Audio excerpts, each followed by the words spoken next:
அடுத்த முறை நீங்கள் ரோட்டில் போகச்ச ஹோண்டா வண்டியை பாருங்கள். அந்த ஹோண்டா வண்டியை பற்றி ஒரு முக்கியமான தகவல் சொல்ல போகிறேன். இப்போல்லாம் ஸ்டூடெண்ட்ஸ் ஏதோ ஒரு எக்ஸாம் எழுதுகிறாங்க, கிடைக்குது சீட்டு, சில பேர் கிடைக்கல. அதனால் மனசு ஒடிஞ்சு போயிட்டு விபரீத முடிவுக்கெல்லாம் போயிடுறாங்க.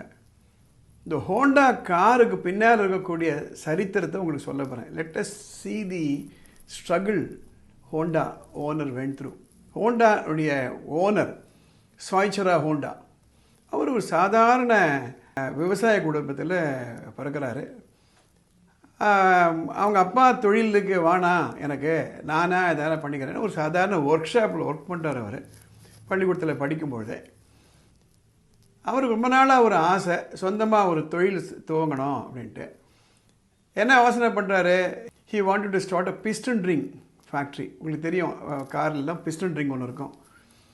1930s என்ற காலகட்டத்தில் ஆரம்பிக்கிறாரு. ரொம்ப கஷ்டப்பட்டு அதை செய்கிறாரு. ஸ்கூலை விட்டுறாரு, இதுதான் எனக்கு வேணும் அப்படின்ட்டு.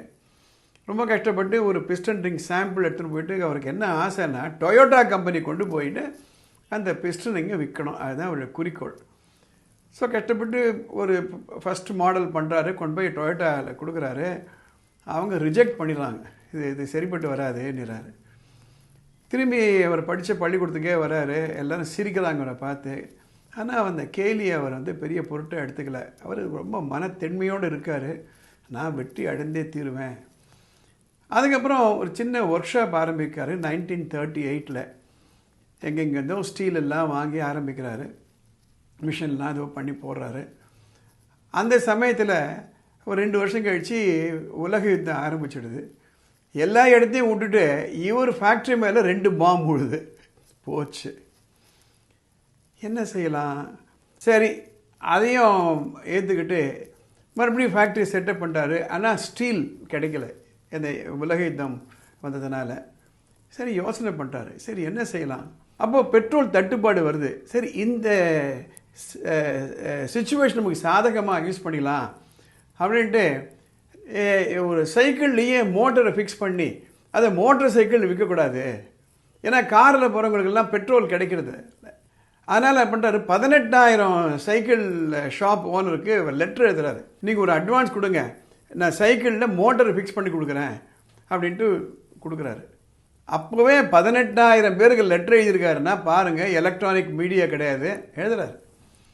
அதில் 5,000 பேர் என்ன பண்ணுறாங்க, இவருக்கு அந்த அட்வான்ஸ் கொடுக்குறாங்க. ஃபஸ்ட்டு மாடல் பண்ணி அனுப்புகிறாங்க, அது ரிஜெக்ட் ஆகிடுது. அப்போவும் அது விடுறதா இல்லை. அவர் மறுபடியும் ரீஎன்ஜினியரிங் பண்ணி ஃபஸ்ட்டு மோட்டர் சைக்கிள் பேர் த சூப்பர் கப், அதுதான் முதல் வண்டி. அது ஆன உடனே ஃபஸ்ட் கிளாஸாக ஹிட் ஆகிடுது மார்க்கெட்டில். வெளிநாடுகளுக்கெல்லாம் அவர் எக்ஸ்போர்ட் பண்ணுறாரு, அமெரிக்காக்கெல்லாம் எக்ஸ்போர்ட் பண்ணுறாரு. அப்போ மறுபடியும் 1970s என்ன ஆகிடுது, பெட்ரோல் ப்ராப்ளம் வந்துடுது.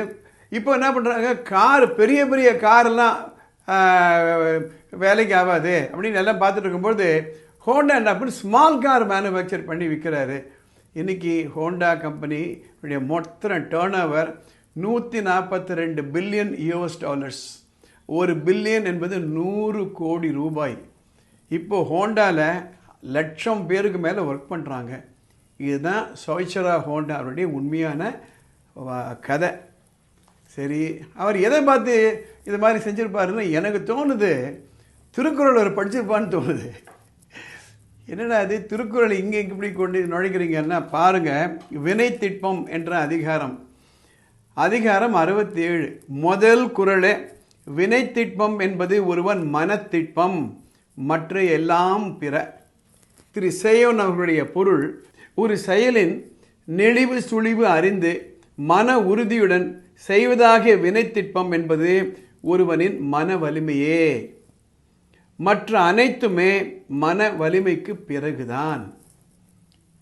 கோடீஸ்வரனுடைய பையனாக பிறந்தா கூட சரி, என்னதான் அப்பா பணம் கொடுத்தாலும் சரி, என்னதான் ஐடியா இருந்தாலும் சரி, என்னதான் பேங்க் உங்களுக்கு பணம் கொடுத்தாலும் சரி, அந்த கான்ஃபிடென்ஸ் இருக்கா, மனத்திட்பம் இருக்கிறதா? மனதில் உறுதி வேண்டும், வாக்கினிலே இனிமை வேண்டும், நினைவு நல்லது வேண்டும், நெருங்கின பொருள் கைப்பட வேண்டும், கனவு மெய்ப்பட வேண்டும், காரியத்தில் உறுதி வேண்டும். பாரதியார் சொன்னார் பாருங்க, அதுக்கு முன்னாடியே சொல்லிட்டாரு திருவள்ளுவர்.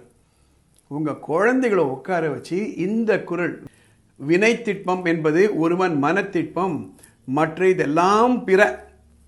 பொருள், ஒரு செயலின் நெளிவு சுழிவு அறிந்து மன உறுதியுடன் செய்வதாகிய வினைத்திட்பம் என்பது ஒருவனின் மன வலிமையே ஆகும், மற்ற அனைத்துமே மன வலிமைக்கு பிறகுதான் எடுத்து சொல்லி அவங்களுக்கு வரக்கூடிய சிறு தடங்கல்களை மனசில் சீரியஸாக எடுத்துக்காமல் இந்த ஹோண்டா எப்படி வின் பண்ணாருன்னு எடுத்து காமிங்க. ரோட்டில் போகும்பொழுது ஒரு ஹோண்டா காரை காண்பிச்சு காமிங்க, மனசில் அதை பதியும். இந்த பதிவு உங்களுக்கு பிடிச்சிருந்தானா இந்த சேனல் சப்ஸ்கிரைப் பண்ணுங்கள், ஷேர் பண்ணுங்கள். அடுத்த எபிசோடில் பார்க்கலாம்.